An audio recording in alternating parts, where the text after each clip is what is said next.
欢迎大家来到向日葵花田。今天我们将聊到王志文天道深入灵魂。很多人看了10遍的电视剧《天道思维》。天道是2006年拍摄的一部电视剧，是揭秘高人思维方式的经典之作，是创业奇才必看的经典之作，是商业精英必看的经典之作，更是灵魂得到升华，展现生命与爱情真谛的大作。这部天道电视剧讲述年轻的女警官芮小丹通过朋友结识了商界怪才丁元英，并受托在古城照料丁元英的生活。丁元英异于常人的性格和让人瞠目结舌的才华深深吸引着芮小丹，借由对音乐的共同热爱和制备音箱的契机，芮小丹和丁元英建立了恋爱关系。在2年前开始接触这部电视剧是因为一个创业高人的推荐。我看完这部电视剧后，结局太心酸了。为什么有情人不能终成眷属啊？芮小丹牺牲的场面使我整晚都失眠。最令人值得的是，在这部电视剧里有很多关于高人思维方式的东西值得我去学习的。特别喜欢丁元英，因为他是我努力的目标。以下是天道中的几个经典语录。1.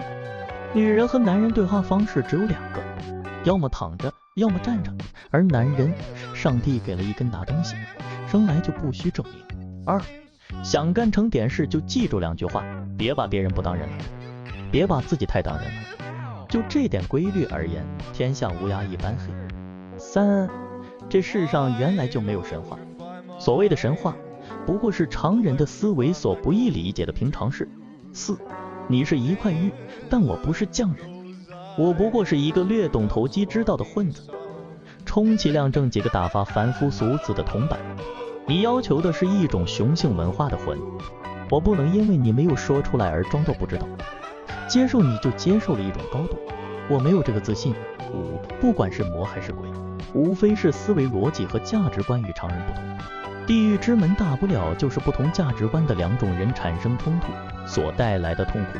如果你真的值得我爱，那就放手去爱；如果不值得爱，那交往的过程只是鉴别的过程，转身离去也没什么可怕的。6. 丁元英、王志文是说，强势文化就是遵循事物规律的文化，若是文化就是依赖强者的道德期望破格获取的文化，也是期望救主的文化。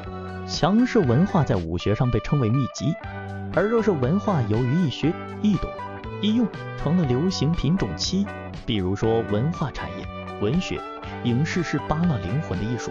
如果文学、影视的创作能破解更高思维空间的文化密码，那么它的功效就是启迪人的觉悟，震撼人的灵魂。这就是众生所需，就是功德、市场、名利。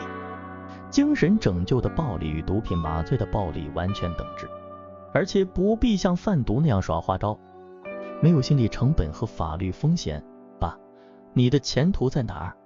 就在无名众生，众生没有真理真相，只有好恶，所以你才有价值。觉悟天道是明开天眼，你需要的就是一双天眼，一双剥离了政治、文化、传统、道德、宗教之分别的眼睛，然后再如实关照政治、文化、传统，把被文化、道德颠倒的真理、真相颠倒过来。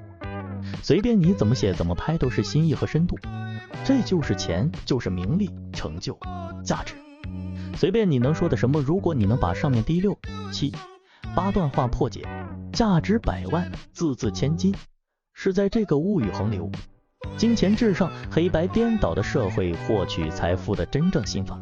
电视剧《天道》根据遥远的救世主一书改拍成电视剧，网上说这个作者豆豆就是林彪的女儿，这个无法证实，但里面的内容值得肯定。